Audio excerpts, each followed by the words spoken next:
പുതിയൊരു പെൺകുട്ടിയുമായി കാണുമ്പോൾ അനാരാടോ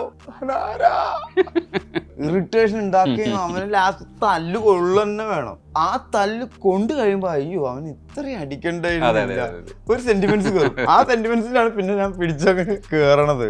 പെട്ടി എടുക്കുന്നത് മുതലേ, അതൊന്ന് സിഗരറ്റ് വലിച്ചെടുക്കുന്നത് മുതലേ, ചുണ്ടിൽ വെക്കുന്നു, കത്തിക്കുന്നു, ചുണ്ടിൽ വെച്ചിട്ട് അങ്ങോട്ടും ഇങ്ങോട്ടും മൂവ് ചെയ്യിക്കാൻ പറ്റുന്നത്, ഏറ്റവും കൂടുതൽ സ്റ്റൈലൈസ്ഡ് ആക്കാൻ ഒരു ക്യാരക്ടറിനെ വ്യത്യസ്തപ്പെടുത്താനും പറ്റുന്നത് ഈ സിഗരറ്റ് വലിയോടുകൂടിയാണ്. ലഹരിയുടെ ഉപയോഗം സിഗരറ്റ് വലിയാണെങ്കിലും കള്ളുകൂടിയാണെങ്കിലും എല്ലാ മോശം ക്യാരക്ടേഴ്സിനെയും ചിത്രീകരിക്കാൻ കള്ളിനെ ഉപയോഗിച്ചിരുന്നു. ഒരു വ്യക്തി എത്രത്തോളം നല്ലതാണോ അത്രത്തോളം അവൻ്റെ ഉള്ളിൽ ആ നെഗറ്റീവ് മോശത്തരവും ഉണ്ട്. അത്രയും മോശത്തരം ഉള്ള ഒരാളാണ് നല്ല രീതിയിൽ പെരുമാറുള്ളൂ. അത് സ്വന്തമാക്കണമെന്ന് വളരെയധികം ആഗ്രഹിക്കുകയും ചെയ്യുന്ന ഒരു സംഭവമാണ് അല്ലേ? അപ്പൊ ടോക്സിക് ആയി പോകില്ലേ? അതിനെയാണ് പ്രണയം എന്ന് പറയുന്നത്. അവൻ്റെ ബോധം വളരുന്ന സമയം മുതൽ ഇതിനെക്കുറിച്ച് മാത്രം ആഗ്രഹിച്ച് അതിനുവേണ്ടി ജീവിച്ച ആളുകളുടെ കാര്യമാണ്. ഇങ്ങനെയൊക്കെ ആയതുകൊണ്ട് ആ വഴിയിലേക്ക് എത്തപ്പെട്ടു. അങ്ങനത്തെ ആൾക്കാരെ കുറിച്ചല്ല പറയുന്നത്. It's like difference of Mohanlal and Mammukka. ഈ ആക്ഷേപം പറയുന്നത് എൻ്റെ ഇന്റർവ്യൂ എടുത്ത് പോണവർ തന്നെയാണ്. അവർക്ക് ഇപ്പോഴും വൈകണം അടുത്ത ഇന്റർവ്യൂ എന്താ തരണമെന്ന്, എന്നിട്ട് ഇവർ എന്നെ വൈകണേ അതുപോലെയാണെന്ന്. Thaanara, who are you? Shine Tom ചാക്കോയുടെ പുതിയ ചിത്രമാണ്. വിശേഷങ്ങളുമായി ഷൈൻ ടോം ചാക്കോ ഇപ്പോൾ ചേരുന്നു. ഹായ്. ഈ താനാര എന്താ സംഭവം? താനാര ഒരു പ്രയോഗമാണ്. നമ്മൾ പരിചയമില്ലാത്ത ആളുകളോട് ചോദിക്കുന്ന അല്ലേ താനാര. അതിന് ഓരോരോ സിറ്റുവേഷൻസിലും നമ്മളുടെ ടോൺ വ്യത്യാസം ഉണ്ടാവും താനാര എന്ന് ചോദിക്കുന്നിടത്ത്. ഇപ്പോൾ നമ്മൾ പുതിയൊരു പെൺകുട്ടിയുമായി കാണുമ്പോൾ താനാര എന്ന് ചോദിക്കുമ്പോൾ അനാരാടോ നമ്മുടെ ഇടയിലുള്ള ക്യാരക്ടേഴ്സ് അല്ലെങ്കിൽ നമ്മുടെ ചുറ്റും കാണുന്ന ക്യാരക്ടേഴ്സ് എല്ലാം ആക്ഷേപഹാസ്യം പോലെയാണ് കാണിക്കുന്നത്. എൻ്റെ ക്യാരക്ടർ ഒരു MLA ആണ്, യുവ നേതാവ്, ഭാര്യ മുൻ മന്ത്രിയുടെ മകളാണ് ചാന്ദിനി എന്ന ക്യാരക്ടർ. പിന്നെ അജു പോലീസ് ഓഫീസറാണ്. ദീപ്തി അപ്കമിങ് ആക്ടർ ആവാൻ ആഗ്രഹിക്കുന്ന വീഡിയോസൊക്കെ ചെയ്യുന്ന, മ്യൂസിക് വീഡിയോസൊക്കെ ചെയ്യുന്ന, പാട്ട് പാടുന്ന ഒരു പെൺകുട്ടിയാണ്. പിന്നെ വിഷ്ണു ഉണ്ണികൃഷ്ണൻ കള്ളനാണ്. സ്നേഹ അയാളുടെ ഗർഭിണിയായ ഭാര്യയാണ്. വിഷ്ണുവും സ്നേഹമില്ലാതെ ബാക്കി എല്ലാവരും അങ്ങോട്ടും ഇങ്ങോട്ടും ബന്ധമില്ലാത്ത, എന്നാൽ എവിടെയെങ്കിലുമൊക്കെ കണ്ടിട്ടുണ്ടാവുന്നതും ഉള്ള ആളുകളാണെങ്കിൽ കൂടി ഒരൊറ്റ രാത്രിയിൽ ഇവരെല്ലാവരും കൂടി ഒരു സ്പേസിലെത്തുന്നു. എൻ്റെ ഒരു സ്പേസിൽ അവിടെ എത്തുന്നു. ആ എത്തുന്നത് കൊണ്ട് ഇതിലെ മറ്റു ക്യാരക്ടേഴ്സിന്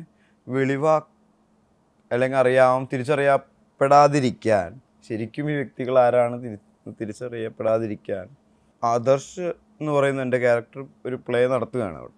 ഇതൊരു മറാഠി ചിത്രമാണ്. മഹാരാഷ്ട്രയിൽ റിലീസായ, അത്യാവശ്യത്തിന് ഓടിയ ഒരു കൊമേഴ്ഷ്യൽ പടമാണ്. മറാത്തിയിൽ ഒരുപാട് നല്ല പടങ്ങൾ വരുന്നുണ്ട്, ഓടുന്നുമുണ്ട് അത്യാവശ്യം നന്നായിട്ട്. അത് പക്ഷേ ബോളിവുഡ് പടങ്ങളുടെ അത്ര പോപ്പുലർ അല്ല.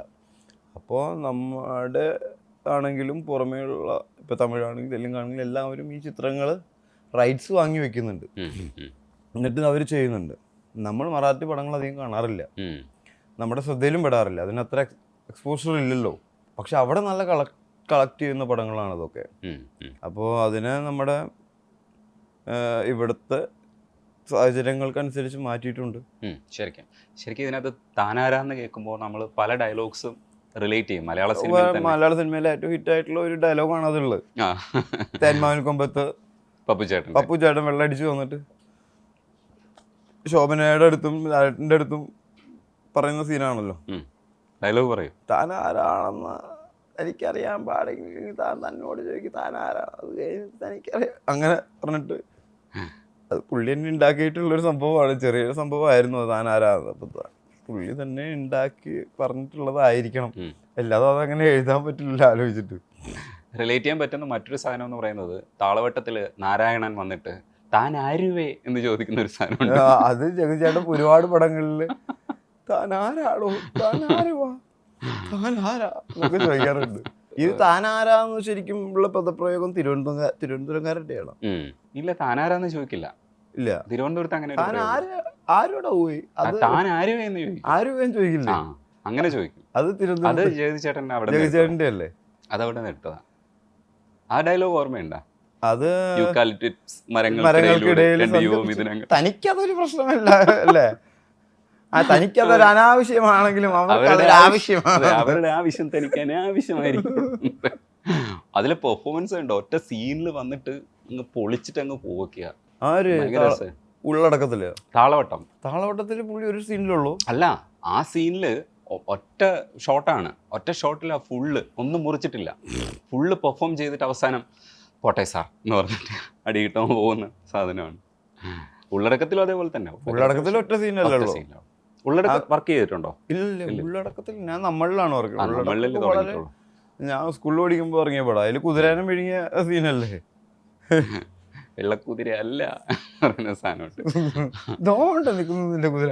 അയ്യോ, ശരിക്കും ഷൈൻ്റെ പടങ്ങളില് ഒരുപക്ഷെ ഇതില് എന്റെ ക്യാരക്ടറിൽ ഞാൻ കൂടുതലായിട്ടും അപ്ലൈ ചെയ്തിട്ടുള്ള ജഗതിചേട്ടൻ്റെ ഒരുപാട് പരിപാടികൾ അപ്ലൈ ചെയ്തിട്ടുണ്ട്. ആ ഒരു മൂഡ് പിടിച്ചിട്ടുണ്ട്. അതായത് നമ്മൾ കണ്ടിട്ടുള്ള ഹ്യൂമർ ചെയ്യുന്നതും ആയിട്ടുള്ള ക്യാരക്ടേഴ്സിൽ നമുക്ക് ഏറ്റവും കൂടുതൽ വരുന്നത് ജഗതിചേട്ടനും ഇന്നസെൻ്റ് ചേട്ടനുമാണ്. ഇപ്പം നമ്മളൊരു ഹ്യൂമർ പറയുകയാണെങ്കിൽ കൂടി ഇന്നസെൻ്റ് ചേട്ടൻ്റെ ശബ്ദത്തിലും ജഗതിചേട്ടൻ്റെ ആക്ഷൻസ്, കാരണം എല്ലാം ചെയ്തിട്ടുണ്ടോ ജഗതിചേട്ടൻ അല്ലേ. ഇനിയൊന്നും ഹ്യൂമറിന്റെ മാക്സിമം പുള്ളി ഉപയോഗിച്ചിട്ടുണ്ട്. ജഗതിചേട്ടൻ ചെയ്തിട്ടുണ്ടാവുക എനിക്ക് തോന്നുന്നു അടൂർ ബാസിയുടെ ഒരുപാട് മാനറിസത്തിൽ നിന്നായിരിക്കും ഇൻഫ്ലുവൻസ്ഡ് ആയിട്ടുള്ളത്. പിന്നെ ജഗതിചേട്ടൻ ഇല്ലാത്ത പടങ്ങൾ ഉണ്ടായിരുന്നില്ലല്ലോ. അത് കാരണം നമ്മളിപ്പം മമ്മൂട്ടിയുടെയും മോഹൻലാലിൻ്റെയും ആരാധകനാണെന്ന് പറയുമ്പോൾ കൂടി ഏറ്റവും കൂടുതൽ നമ്മുടെ ആക്ടറിൻ്റെ ഉള്ളിൽ കയറുന്നത് ജഗതിചേട്ടൻ്റെ എക്സ്പ്രഷൻസും അല്ലെങ്കിൽ പുള്ളിയുടെ ടൈമിങ്ങും. ഭയങ്കര ടൈമിങ്ങിലാണ് അത് പ്രയോഗിക്കുക. അതാണ് എൻ്റെ രസം. സൂപ്പർ പരിപാടിയാണ്. ഈ ശരിക്കും ഷൈന് കൂടുതൽ ബുദ്ധിമുട്ടായിട്ട് തോന്നുന്നത് കോമഡിയാണോ? അതെ, കോമഡി ബുദ്ധിമുട്ടായിട്ട് തോന്നാറ് ഇല്ല. പക്ഷെ അതിൻ്റെ ഒരു ടീമായിട്ട് കറക്റ്റായിട്ട് സെറ്റായിട്ടില്ലെങ്കിൽ അത് ഭയങ്കര ബുദ്ധിമുട്ടായിരിക്കും ചെയ്യാൻ. കാരണം അതിനൊരു പ്രത്യേക ടൈമിങ്ങിൽ കറക്റ്റ് സാധനമുണ്ട്. ഒരു കൗണ്ടർ അടിക്കേണ്ട ഒരു സമയമുണ്ടല്ലോ. ആ സമയത്തിൽ അങ്ങോട്ടും ഇങ്ങോട്ടും വ്യത്യാസം വരുമ്പോഴും ആ റിയാക്ഷൻ കറക്റ്റായിട്ട് വരാതിരിക്കുമ്പോഴൊക്കെ ഇത് ഭയങ്കര ബുദ്ധിമുട്ടാണ് ചെയ്യാൻ. പിന്നെ ഇതിലെ ഏറ്റവും വലിയ ബുദ്ധിമുട്ട് എന്താണെന്ന് വെച്ച് കഴിഞ്ഞാൽ ഫസ്റ്റായിട്ട് നമ്മൾ ചെയ്യുമ്പോൾ അത് നല്ല രസമായിരിക്കും, രണ്ടാമത്തെ ടേക്ക് ആകുമ്പോഴും രസമായിരിക്കും. ഇതിനെ നന്നാക്കാൻ നമ്മൾ വീണ്ടും വീണ്ടും ചെയ്യില്ലേ, പിന്നെ അത് റിപ്പീറ്റ് ചെയ്ത് 10ാമത്തെ ടേക്ക് ഒക്കെ ആകുമ്പോൾ ആർക്കും ഒരു വികാരം ഉണ്ടാവില്ല. കണ്ടു നിൽക്കുന്ന ആളുകളിൽ റെസ്പോണ്ട് ചെയ്യുമ്പോഴാണല്ലോ ഇതിന് കൂടുതൽ നമുക്ക്. അപ്പൊ ഇത് നന്നായോ നന്നായില്ലേ എന്ന് അറിയാൻ പറ്റില്ല. അങ്ങനെയായിരിക്കും ഹ്യൂമർ പടം ചെയ്യുമ്പോഴത്തെ ഏറ്റവും വലിയ പ്രശ്നം. ഇത് മൊത്തമായിട്ട് തിയേറ്ററിൽ ഇരുന്ന് കാണുമ്പോഴാണല്ലോ വർക്ക് ആവണത്. അല്ലാതെ ഇത് വർക്കായിട്ടില്ല എന്ന് നമുക്ക് ജെന്യുവനായിട്ടുള്ള ചിരിയാണോ ഇവർ ചിരിക്കുന്നത്, അല്ലെങ്കിൽ അത് ഇവർ ചെയ്യുന്ന പടം ഹ്യൂമർ സീൻ ആയതുകൊണ്ട് വെറുതെ ചിരിക്കുന്നതാണോ? നമ്മൾ അങ്ങനെ ഒരു മെന്റൽ പ്രിപ്പയർ ആയിട്ട് നിന്നുകൊണ്ട് നമ്മൾ ചിരിക്കുമല്ലോ, ഒന്നും മനസ്സിലാവില്ല. ഇതിഹാസം ചെയ്യുമ്പോഴും എനിക്ക് ആ പ്രശ്നം ഉണ്ടായിരുന്നു. കാരണം ഞാൻ പെണ്ണായിട്ടും, അതായത് ഞാൻ പെണ്ണായിരുന്ന ഞാൻ അനുശ്രീ ആണിൻ്റെ രൂപത്തിലാവുകയാണല്ലോ, പക്ഷെ ഞാനാണല്ലോ അവിടെ പോയിട്ട് പ്ലേ ചെയ്യുന്നത്. അപ്പം ഇത് നമ്മുടെ മുന്നിൽ അവിടെ മാജിക് നടന്നിട്ടില്ലല്ലോ. ഞാൻ പോയിട്ട് അവിടെ അഭിനയിക്കുന്നു, ഇവിടെ അഭിനയിക്കുന്നു എന്നുള്ളതല്ലോ. അപ്പം ഇത് വർക്കാവുന്നുണ്ടോയെന്ന് ഒരു തരത്തിലും അറിയാൻ പറ്റുന്നില്ല. പക്ഷെ അന്ന് ഫസ്റ്റ് ദിവസം പടം കണ്ടിട്ട് ഈ മാറിയിട്ട് രാവിലെ ഇങ്ങനെ എഴുന്നേറ്റ് വരുമ്പോൾ തന്നെ ആൾക്കാർ ചിരിച്ചു തുടങ്ങി. പക്ഷെ അവിടെ വർക്കാവുള്ളൂ അത്. കാരണം അഭിനയിക്കുമ്പോൾ നമുക്കറിയാലോ അത് മാറിയിട്ടൊന്നുമില്ല, ഞാനാണ് അവിടെ പോയി ചെയ്യണത്. ആ മാജിക് വർക്കാവില്ലല്ലോ.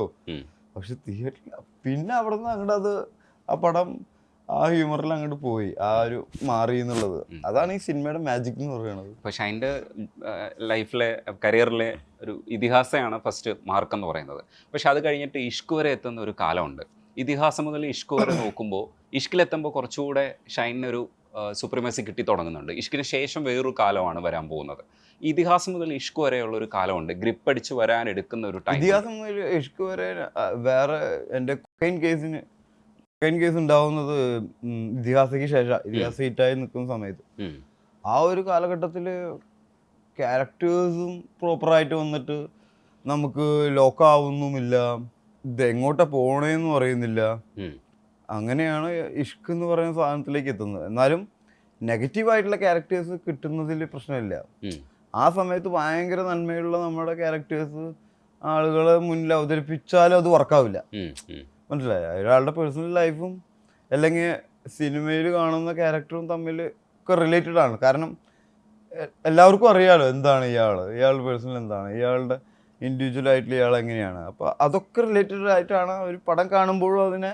അതുകൊണ്ട് പല വ്യക്തികളുടെയും ജീവിതത്തിലെ പല ഡയലോഗുകളും സിനിമയിൽ അത് അയാൾ പ്രയോഗിക്കുമ്പോൾ ഭയങ്കര കയ്യടി കിട്ടുമല്ലോ. ഇപ്പൊ ലാലേട്ടനാണെങ്കിലും പണ്ടേ ബിസിനസ് അങ്ങനെ ഇവിടെ വൈകിട്ട് എന്താ പരിപാടി എന്ന് പറയുന്നതൊക്കെ ആ വ്യക്തിയെയും റിലേറ്റ് ചെയ്തിട്ട് ഉണ്ടാവുന്ന ഒരു അങ്ങനത്തെ ഡയലോഗ്സ് ആണല്ലോ അത്. അപ്പോൾ നമ്മുടെ ആളുകൾ എല്ലാം ശ്രദ്ധിക്കുന്നത് കൊണ്ട് ഞാൻ വളരെ നന്മയുള്ള ക്യാരക്ടർ നല്ല ക്യാരക്ടർ ചെയ്യുമ്പോൾ എനിക്ക് തന്നെ തോന്നുന്നു അത് വർക്കാവുന്നില്ല സീനിൽ. ആ സമയത്ത് കിട്ടാവുന്നതിൽ ഏറ്റവും ഉറക്കപ്പെട്ട ക്യാരക്ടറാണ് ഇഷ്ക്. മനസ്സിലായോ? ഞാൻ രാജുവിനോട് പറയും, നിങ്ങൾ വളരെ ബുദ്ധിപരമായിട്ടാണ് എന്നെ കാസ്റ്റ് ചെയ്തത്. കാരണം അത്രയും വെറുക്കണം ഈ ക്യാരക്ടർ, ഇറിറ്റേഷൻ ഉണ്ടാക്കുകയും അവന് ലാസ്റ്റ് തല്ല് കൊള്ളുന്നെ വേണം. ആ തല്ല് കൊണ്ട് കഴിയുമ്പോ അയ്യോ അവൻ ഇത്രയും അടിക്കണ്ടായിരുന്നില്ല, ഒരു സെന്റിമെന്റ്സ് കയറും. ആ സെന്റിമെന്റ്സിലാണ് പിന്നെ ഞാൻ പിടിച്ചങ്ങ് കേറണത്. ആളുകൾക്ക് വീണ്ടും ഒരു ചെറിയ ഇഷ്ടം തോന്നി തുടങ്ങുന്നത്.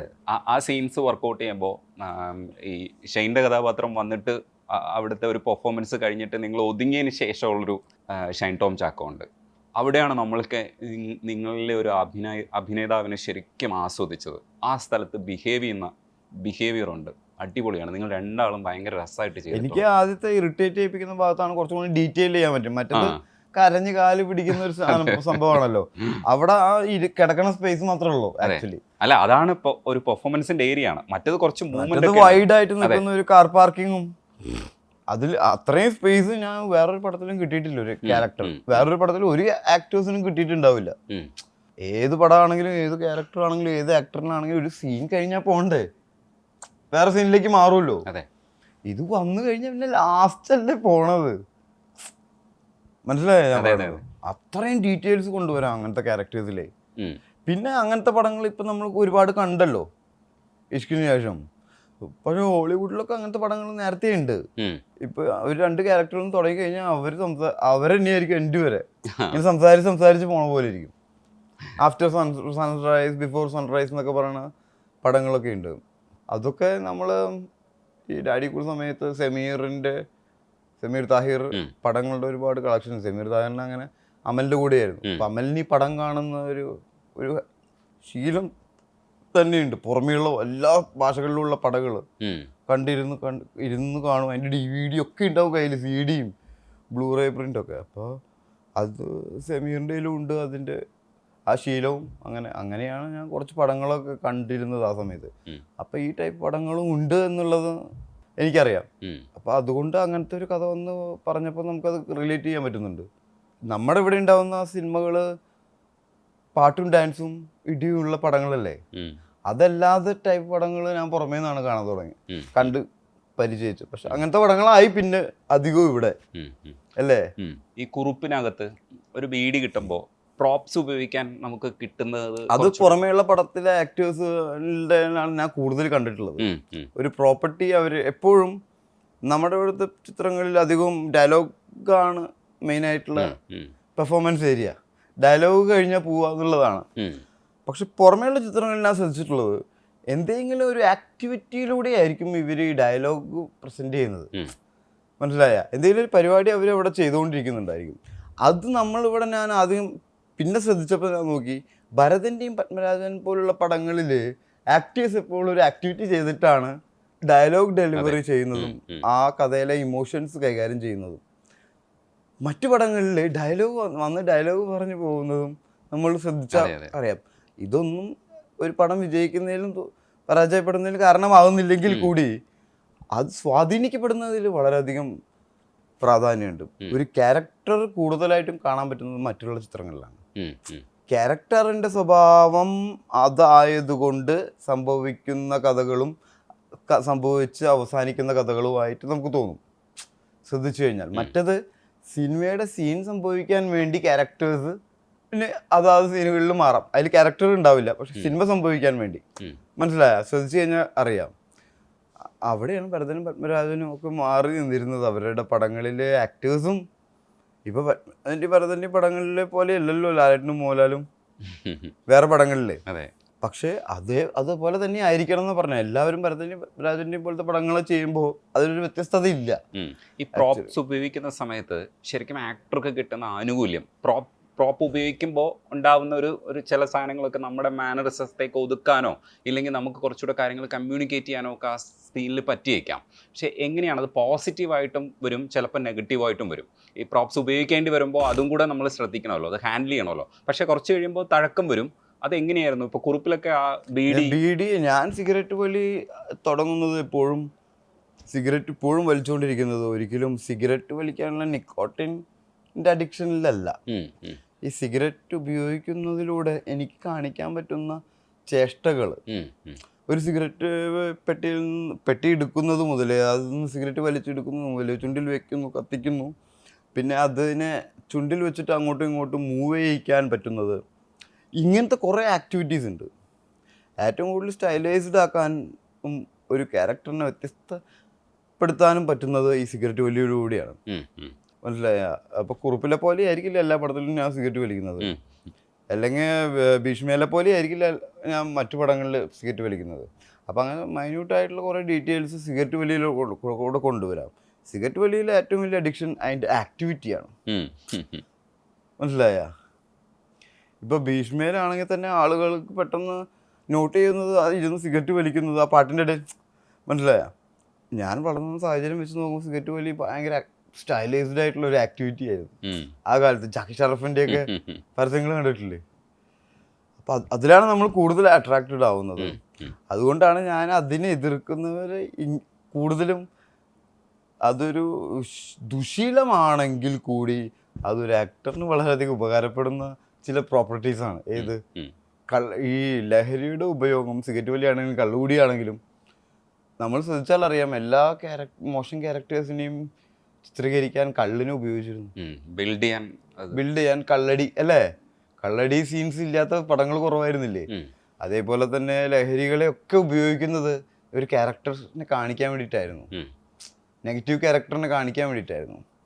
അപ്പോൾ ഒരു ആക്ടറിനെ സംബന്ധിച്ച് അതിനെ കണ്ണടച്ച് വിടാൻ പറ്റില്ല ഒരിക്കലും. പിന്നെ ഒരു കാര്യം കൂടെ ഉള്ളത്, ഇപ്പോൾ അടിയിലും തല്ലുമാലയിലും ഒക്കെ ഷൈനെ കാണുമ്പോൾ രണ്ടടി കിട്ടണമെന്ന് തോന്നുന്നത് ക്യാരക്ടറിൻ്റെ ഭാഗവും കൂടെയാണ്. പക്ഷേ ഷൈൻ്റെ മുഖത്ത് വരുന്ന ചില ഭാവങ്ങൾ, ഇപ്പം ഇഷ്കിൽ നമ്മൾ കൈകാര്യം ചെയ്തതുപോലെ ചില ഭാവങ്ങൾ നെഗറ്റിവിറ്റിയെ ബൂസ്റ്റ് ചെയ്യാൻ ഭയങ്കര രസമായിട്ട് ഉപയോഗിക്കുന്നുണ്ട്. അതുകൊണ്ടാണ് വില്ലൻ ക്യാരക്ടേഴ്സ് വരുമ്പോൾ ഭയങ്കര രസമായിട്ട് ചെയ്യാൻ പറ്റുന്നതെന്നാണ്. പക്ഷേ അടിയിൽ രണ്ട് തരത്തിലുള്ള ഭാവമുണ്ട്, റൊമാൻസും കാണിച്ചിട്ടുണ്ട്. പക്ഷേ എങ്കിലും എന്തുകൊണ്ടായിരിക്കും ഷൈനെ ഇത്തരം പടങ്ങളിൽ ചൂസ് ചെയ്യപ്പെടുന്നത്? എനിക്ക് വളരെയധികം നെഗറ്റിവിറ്റി ഉള്ള ഒരാളാണ്. പിന്നെ വളരെയധികം നെഗറ്റിവിറ്റിയെ ഉള്ളിൽ ഉള്ള ആളാണ്. മനസ്സിലായ? ആ നെഗറ്റിവിറ്റിയിൽ നിന്ന് എനിക്ക് പുറത്തേക്ക് കാണിക്കാൻ പറ്റുന്നത്, പൂർണ്ണ സ്വാതന്ത്ര്യത്തോടു കൂടിയിട്ട് എനിക്ക് പുറത്തേക്ക് കൊണ്ടുവരാൻ പറ്റുന്നത് ക്യാരക്ടേഴ്സിലൂടെയാണ്. ജീവിതത്തിൽ നമ്മുടെ ഉള്ളിൽ അത്രയും നെഗറ്റിവിറ്റി ഉണ്ടായി വരുന്നുണ്ടെങ്കിലും നമ്മൾക്ക് നല്ല രീതിയിൽ പെരുമാറണമല്ലോ എല്ലാവരുടെ അടുത്തും. എനിക്ക് ആരുടെ അടുത്ത് മോശമായിട്ട് പെരുമാറണമെന്നല്ല, ഈ ഒരു വ്യക്തി നല്ല രീതിയിൽ ഒരു ആളുടെ അടുത്ത് പെരുമാറുന്നുണ്ടെങ്കിൽ അത്ര തന്നെ സ്ട്രോങ്ങിൽ മോശം രീതിയും അവൻ്റെ ഉള്ളിൽ ഉണ്ടാവുന്നുണ്ട് അറ്റ് എ ടൈമിൽ. Means God is like coming like this, the same way the evil also coming like this എന്നാ പറയാ. പോസിറ്റീവ് വരുന്നുണ്ടെങ്കിൽ നെഗറ്റീവും ഉണ്ടാവുന്നു. അപ്പോൾ ഒരു വ്യക്തി എത്രത്തോളം നല്ലതാണോ അത്രത്തോളം അവൻ്റെ ഉള്ളിൽ ആ നെഗറ്റീവ് മോശത്തരവും ഉണ്ട്. അത്രയും മോശത്തരം ഉള്ള ഒരാളാണ് നല്ല രീതിയിൽ പെരുമാറുള്ളൂ. അങ്ങനത്തെ വ്യക്തികൾക്ക് ഇതിനെ പുറത്തേക്ക് പ്രൊഡ്യൂസ് ചെയ്യാൻ ഒരു ആക്ടർ എന്ന രീതിയിൽ അവന് കിട്ടുന്ന ഏറ്റവും സ്വാതന്ത്ര്യമുള്ളമായിട്ടുള്ളൊരു സ്പേസ് എവിടെയാണ്? നെഗറ്റീവ് ക്യാരക്ടേഴ്സ് ചെയ്യുമ്പോൾ. അതുകൊണ്ട് ഏത് നല്ല ആക്ടേഴ്സിനെ എടുത്ത് നോക്കിയാലും അവരുടെ നെഗറ്റീവ് ടച്ചുള്ള ക്യാരക്ടേഴ്സ് ചെയ്യുമ്പോൾ പോസിറ്റീവ് ക്യാരക്ടേഴ്സ് ചെയ്യുന്നതിനേക്കാൾ ഒരുപടി മുന്നിലായിരിക്കും. അത് ലാലേട്ടൻ ചെയ്താലും മമ്മൂക്ക ചെയ്താലും. ശ്രദ്ധിച്ചിട്ടുണ്ടോ? മമ്മൂക്കയുടെ നെഗറ്റീവ് ക്യാരക്ടേഴ്സ് ശ്രദ്ധിച്ചിട്ടുണ്ട്, ഭയങ്കര എഫക്റ്റീവാ. അതായത് മറ്റേ പെണ്ണിനെ കൊല്ലുന്ന രാത്രിയില്ലേ, പാലേരി മാണിക്യത്തിലെ മറ്റേ ആളില്ലേ വീടി കടിച്ചു പിടിച്ചുള്ള, എന്നാ പവർഫുൾ അല്ലേ? തകർന്നു പോയതാ. ഏതാണ്? നമ്മളൊക്കെ തകർന്നു പോയതാണെന്ന് ക്യാരക്ടർ കണ്ടിട്ട്. അല്ല, ഈ മമ്മൂക്ക തന്നെയല്ലേ നമ്മളെ കരയിപ്പിക്കപ്പുറത്ത്. പക്ഷെ അതിനേക്കാൾ ഇമ്പാക്റ്റ് ഉണ്ടാകുന്നുണ്ടോ ഒരു ആക്ടർ എന്ന രീതിയിൽ? മമ്മൂക്കയുടെ നോട്ടങ്ങളും അല്ലെങ്കിൽ അത് ഇപ്പം അടുത്തിറങ്ങിയ പടത്തിലും അതിനെ വളരെയധികം ഉപയോഗിച്ചിട്ടുണ്ട്, ബ്രഹ്മയുഗത്തിലെ മമ്മൂക്കയുടെ ചേഷ്ടകളെ ഒക്കെ. അപ്പോൾ ഒരു വ്യക്തിയുടെ ഉള്ളിൽ ആ നെഗറ്റിവിറ്റി സാധാരണ ആൾക്കാർക്ക് അത് കാണിക്കാനുള്ള അവസരം ഇല്ല ജീവിതത്തിൽ, അല്ലേ? നന്നായി പെരുമാറണ്ടേ? തീർച്ചയായും. പക്ഷെ ഒരു ആക്ടറിനെ സംബന്ധിച്ച് അവന് ഇങ്ങനെ കിട്ടുന്ന ചില ക്യാരക്ടേഴ്സ് വളരെയധികം ഹെൽപ്ഫുള്ളാണ് ആ നെഗറ്റിവിറ്റീനെ പുറത്തേക്ക് കൊണ്ടുവരുന്നത്. അതേപോലെ തന്നെ അടിയിൽ റൊമാൻസ് ചെയ്തിട്ടുണ്ട്. റൊമാൻസിനെ സംബന്ധിച്ച് ഇപ്പോൾ ഷൈൻ ടോം ചാക്ക പല വിഷയങ്ങളും സംസാരിക്കാറുണ്ട്, പക്ഷേ പ്രണയത്തെക്കുറിച്ച് സംസാരിക്കുന്നത് ഞാൻ അധികം കേട്ടിട്ടില്ല. സത്യത്തിൽ ഷൈൻ ടോമിന് പ്രണയം എന്ന് പറഞ്ഞാൽ എന്താണ് മനസ്സിൽ തോന്നുന്നത്? മനസ്സിൽ പ്രണയം ഈസ് നോട്ട് ലവ് ആക്ച്വലി. സ്നേഹമല്ല പ്രണയം. സ്നേഹം ഒരിക്കലും ഒന്നിനെ സ്വന്തമാക്കാൻ ശ്രമിക്കുന്നില്ല, സംശയിക്കുന്നില്ല, കൺഫ്യൂസ്ഡ് ആവുന്നില്ല, കള്ളം പറയില്ല, അത് പൊസസീവല്ല, അത് എല്ലാവരോടും ഒരേപോലെയും ആയിരിക്കും. പക്ഷെ പ്രണയം ഭയങ്കര പൊസസീവും സംശയാലുവും ഭയങ്കര അനിശ്ചിതത്വത്തിലുള്ളതും അത് സ്വന്തമാക്കണമെന്ന് വളരെയധികം ആഗ്രഹിക്കുകയും ചെയ്യുന്ന ഒരു സംഭവമാണ്, അല്ലേ? അപ്പോൾ ടോക്സിക് ആയി പോകില്ലേ? ആ, അതിനെയാണ് പ്രണയം എന്ന് പറയുന്നത്. പക്ഷെ സ്നേഹം ഒരിക്കലും അങ്ങനെയല്ല. ഈ സ്നേഹവും പ്രണയവും ഒന്നാണെന്ന് വിചാരിക്കുന്നിടത്താണ് നമ്മുടെ പ്രശ്നം. ഞാനൊരു പെൺകുട്ടിയുമായി സ്നേഹത്തിലാണെന്ന് പറയാൻ പറ്റുമെങ്കിൽ കൂടി അത് പ്രണയത്തിലാണ് എന്ന് പറയുന്നതായിരിക്കും സത്യം. സ്നേഹം എന്ന് പറയുന്നത് എന്നെ കൊണ്ട് താങ്ങുന്ന ഒരു പരിപാടിയല്ല ആക്ച്വലി. ഞാൻ സ്നേഹിക്കുന്നുണ്ടെങ്കിൽ എന്നെ തന്നെയാണ് എന്ന് നമ്മൾ പറയുന്നുണ്ടെങ്കിൽ കൂടി നമുക്ക് അതിനും പറ്റുന്നില്ല, മനസ്സിലായോ? ഞാൻ അവളെ സ്നേഹിക്കുന്നുണ്ടെന്ന് പറയുന്നുണ്ടെങ്കിൽ അത് വളരെ ബുദ്ധിമുട്ടായിരിക്കും അങ്ങനെ ഒരു സാഹചര്യം ഉണ്ടാവാൻ. കാരണം സ്നേഹിക്കുന്ന ഒരാൾ ഒരിക്കലും ആ പെണ്ണിനെ സ്വന്തമാക്കാൻ ആഗ്രഹിക്കില്ല, അല്ലെങ്കിൽ തൻ്റേതാക്കാൻ ആഗ്രഹിക്കുന്നില്ല. It is for God only, അല്ലേ? ഗോഡ് എല്ലാം സമമായിട്ട് കാണാൻ പറ്റുന്ന, എല്ലാവരെയും അവരവരുടെ സ്വാതന്ത്ര്യത്തിൽ വിടാനും പറ്റുന്നതായിരിക്കും സ്നേഹം. അത് അച്ഛനമ്മമാർക്കോ മക്കൾക്കോ കഴിയില്ല അങ്ങോട്ടും ഇങ്ങോട്ടും, അല്ലേ? പിന്നെ ഒരു പെൺകുട്ടീനെ നമ്മൾ പ്രണയത്തിലാവുകയും പ്രണയിക്കാനും കൂടെ കൂട്ടി ജീവിക്കാനും പറ്റും. സ്നേഹത്തിലേക്ക് സ്നേഹിക്കുന്നു എന്ന് പറയുന്നത്, ഇവർ പറയുന്നതൊക്കെ ആ സ്നേഹത്തിൻ്റെ പൂർണ്ണ രൂപത്തിനെയല്ല, ഇൻഫാക്ച്വേഷനിലൂടെ ഉണ്ടാവുന്ന, പിന്നെ അതൊരു ഇമോഷണൽ ലോക്കാണ്. അയ്യോ അവൾക്ക് ഞാനില്ലാതെ എന്ന് തിങ്ക് ചെയ്യേണ്ടി വരുന്ന, അവൾക്ക് ആരും ഉണ്ടാകും എന്ന് തിങ്ക് ചെയ്യേണ്ടി വരുന്ന ഒരു പോയിന്റില്ലേ നമ്മുടെ ബോധത്തിലെ, അതിൽ നിന്നാണ് അവളെ നമ്മൾ കൈവിടാതെ കൊണ്ടുപോകുന്നല്ലേ. അതൊരിക്കലും നമ്മുടെ സ്നേഹമാണെന്ന് പറയില്ല. അത് പിന്നെ നമ്മുടെ തന്നെ മാനസികമായിട്ടുള്ള സമാധാനത്തിനും സംതൃപ്തിക്കും വേണ്ടിയിട്ടാണ് നമ്മളത് ചെയ്യുന്നത്, അല്ലേ? അല്ലെങ്കിൽ അവള് വേറൊരു ഇഷ്ടമുള്ള ആളുമായിട്ട് പോകുമ്പോൾ നമ്മൾ അവളെ കൈപിടിക്കില്ലല്ലോ, പോയിട്ട് വരാൻ പറയില്ലേ? അല്ല, ഞാൻ പറഞ്ഞത് അങ്ങനെയല്ല. മനസ്സിലായ? അതേപോലെ തന്നെ ഞാൻ ഒടുവിൽ കണ്ട സിനിമ ലിറ്റിൽ ഹേർട്സ് ആണ്. ലിറ്റിൽ ഹേർട്സ് കൊച്ചു ഹൃദയമുള്ളവരുടെ ഒരു സിനിമയാണ്. ഇത്തരം കഥകളൊക്കെ വരുമ്പോൾ ഷൈൻ ടോം എങ്ങനെയാണ് ഇത് സെലക്ട് ചെയ്യുന്നതെന്ന് എനിക്കറിയില്ല. പലതരത്തിലുള്ള വ്യത്യസ്തതകൾ ഷൈൻ ടോം സെലക്ട് ചെയ്യാറുണ്ട്. അതേപോലെ തന്നെ ചില സിനിമകളിൽ പോയി തലവയ്ക്കാൻ പാടില്ലായിരുന്നു എന്ന് നമുക്ക് തോന്നുകയും ചെയ്യും. ശരിക്കും ഒരു സെലക്ഷൻ പ്രോസസ്സ് നടക്കുന്നില്ലേ, അതോ ധ്യാനൊക്കെ പോലെയാണോ? ഏത് സിനിമകൾ നിരന്തരമായിട്ട് ചെയ്യാൻ ആഗ്രഹിക്കുന്ന ഒരാളാണ്. കാരണം രാവിലെ എഴുന്നേറ്റ് ജോലി ചെയ്യുന്നവർക്ക്, നിങ്ങൾക്ക് എല്ലാവർക്കും രാവിലെ എഴുന്നേറ്റ് ജോലി ചെയ്യാനുണ്ടല്ലോ. അതേപോലെ ആക്ടറിന് രാവിലെ എല്ലാ ദിവസവും അവന് അഭിനയിക്കണം എന്നുള്ള ആഗ്രഹമാണ് ഉണ്ടാവുന്നത്. അതാണ് അഡിക്ഷൻ. മോസ്റ്റ് അഡിക്റ്റഡ് ആണ് അതിൽ ആക്ടർ. അതുകൊണ്ടാണല്ലോ ഇപ്പോഴും ലാലേട്ടനും മമ്മൂക്കൊക്കെ ഇപ്പോഴും രാവിലെ എഴുന്നേറ്റ് വന്ന് രാത്രി വരെ നിൽക്കുന്നത്. ഒരു പടത്തിന്റെ ഷൂട്ട് കഴിഞ്ഞാൽ പിറ്റേ ദിവസം തന്നെ അടുത്ത പടം തുടങ്ങുന്നത്, ഒരു ടൂറിനൊന്നും പോവാതെ, അല്ലേ? അതിന്റെ ഇടയിൽ പോയി ഡബ് ചെയ്യുന്നത്. It is addiction. 2 ദിവസം ഒന്നും ചെയ്യാതെ ഇരുന്ന് കഴിഞ്ഞാൽ പറ്റില്ല വീട്ടിലിരിക്കാൻ, മനസ്സിലായ? ഒരുതരം മാനസിക സംഘർഷങ്ങളിലൂടെയാണ് പോവുക. അത് താങ്ങാൻ പറ്റില്ല ഒരു ആക്ടറിനെ സംബന്ധിച്ച്. എല്ലാ ആക്ടേഴ്സിൻ്റെ കാര്യമല്ല പറയണം. ജനനം മുതൽ അവൻ്റെ ബോധം വളരുന്ന സമയം മുതൽ ഇതിനെക്കുറിച്ച് മാത്രം ആഗ്രഹിച്ച് അതിനുവേണ്ടി ജീവിച്ച ആളുകളുടെ കാര്യമാണ്. ഇങ്ങനെയൊക്കെ ആയതുകൊണ്ട് ആ വഴിയിലേക്ക് എത്തപ്പെട്ടു, അങ്ങനത്തെ ആൾക്കാരെ കുറിച്ചല്ല പറയുന്നത്. It's like difference of Mohanlal and Mammukka. അവർക്ക് ഇത് മാത്രമായിരിക്കും ഉള്ളിൽ ഉറക്കത്തിലും ചിന്തകൾ ഉണ്ടായിട്ടുണ്ടാവുക. അവർക്ക് പഠനം ചെയ്യുക എന്നുള്ളതാണ്, അവർ ചെയ്യുന്ന ഇഷ്ടപ്പെട്ട ആ സാധനം ചെയ്യുക എന്നുള്ളതാണ്. അപ്പം മാക്സിമം ഞാൻ ഡേറ്റ്സ് ഒക്കെ കംപ്ലീറ്റ്ലി എല്ലാം ഷൂട്ട് ആയിട്ട് തന്നെ അങ്ങനെ വെക്കാൻ പറയും ഡാഡിനോട്. രാത്രി ആണെങ്കിൽ രാത്രി വേറെ ആൾക്കാർക്ക് കൊടുത്തു. മനസ്സിലായ? ഈ ഷൂട്ടില്ലാത്ത സമയം കടന്നു പോകാൻ ഭയങ്കര ബുദ്ധിമുട്ടാണ്. രാവിലെ എഴുന്നേറ്റ് ക്യാമറയുടെ മുന്നിലേക്ക് വരിക എന്ന് പറയുന്ന സംഭവമാണ് നമ്മളെ സംബന്ധിച്ച് ഏറ്റവും സേഫ് ആയിട്ടുള്ള കംഫർട്ടും ആയിട്ടുള്ള സമയങ്ങൾ. അതിനിടയ്ക്കാണ് ഇപ്പോൾ നമ്മൾ പ്രൊമോഷനും ഇതിൻ്റെ ഭാഗമാണ്. ഇൻ്റർവ്യൂസിൽ 2 സ്റ്റാറുകൾ നമുക്കുണ്ട്. അതിലൊന്ന് ഷൈൻ ടോം ചാക്കോവും പിന്നെ സൂപ്പർ സ്റ്റാർ എന്ന് പറയുന്നത് ധ്യാൻ ശ്രീനിവാസനുമാണ്. ശരിക്കും ഷൈൻ ടോം എത്രത്തോളം ആസ്വദിക്കുന്നുണ്ട് ഈ ഇൻ്റർവ്യൂസിലിരിക്കുമ്പോൾ? ഷൈൻ്റെ മാനറിസംസ്, ഒരുപക്ഷെ കാണിക്കുന്ന തമാശകൾ, അത് എയറിലാവുന്നു, ഇൻ്റർവ്യൂസ് ഓടുന്നു, ഇതൊക്കെ എത്രത്തോളം ആസ്വദിക്കുന്നുണ്ട്? എങ്ങനെയാണ് അതിനെ നോക്കി? ആക്ച്വലി ഞാൻ എൻ്റെ പടം ചെയ്യുന്ന സമയത്ത് ചെയ്യുന്ന ക്യാരക്ടർ ഡിഫറൻസ് പോലെ ഞാൻ ഇൻ്റർവ്യൂസിലൊക്കെ ചെയ്യാറില്ല. എല്ലാ ഇൻ്റർവ്യൂസിലും ഒരൊറ്റ ക്യാരക്ടറല്ലേ ഉള്ളൂ. അതിന് ആ ക്യാരക്ടറും ആ ചേഷ്ടകളും സിനിമയിലെ ക്യാരക്ടേഴ്സിൽ മാച്ചായി വരാം. കാരണം ഞാൻ തന്നെയാണല്ലോ ചെയ്യുന്നത്. ചിലപ്പോൾ അങ്ങനെ ഒരു ആക്ഷേപം കേട്ടിട്ടുണ്ട്. അത് ആക്ഷേപമല്ല, ഞാൻ സെയിം ആൾ തന്നെയല്ലേ. അപ്പൊ ഞാൻ കൈ ഇങ്ങോട്ട് എടുക്കുമ്പോൾ ഇങ്ങനെ തന്നെയല്ലേ കാണാൻ പറ്റുള്ളൂ. പക്ഷെ സിനിമയിൽ ചെയ്യുമ്പോൾ ഓരോ ക്യാരക്ടറിനും വസ്ത്രധാരണത്തിനാണെങ്കിലും ലുക്കിലാണെങ്കിലും അത് കാണിക്കുന്ന രീതിയിലാണെങ്കിലും വ്യത്യാസം കൊണ്ടുവരാൻ ശ്രമിക്കാറുണ്ട്. അത് മൈന്യൂട്ടായിട്ട് നോക്കിയാൽ എനിക്ക് മനസ്സിലാവും. ഇപ്പൊ ഒരു 50 ക്യാരക്ടർ എൻ്റെ അടുത്ത് ആ ചിത്രങ്ങൾ ഏത് പടത്തിലാണെന്ന് എനിക്ക് പറയാൻ പറ്റും. പക്ഷെ ഇന്റർവ്യൂസ് ഇത്രയധികം കൊടുക്കുന്നത് കൊണ്ട് മാത്രമാണ് അങ്ങനെ ഒരു ആക്ഷേപം ഉണ്ടാവുന്നത്. അതുകൊണ്ട് എനിക്കൊരു പ്രശ്നമില്ല. ഈ ആക്ഷേപം പറയുന്നത് എൻ്റെ ഇന്റർവ്യൂ എടുത്ത് പോണവർ തന്നെയാണ്. മനസ്സിലായ? അവർക്ക് ഇപ്പോഴും വൈകണം അടുത്ത ഇന്റർവ്യൂ എന്നാ തരണെന്ന്. എന്നിട്ട് ഇവർ തന്നെ വൈകണ അതുപോലെയാണെന്ന്. എല്ലാ നാട്ടുകാരല്ല.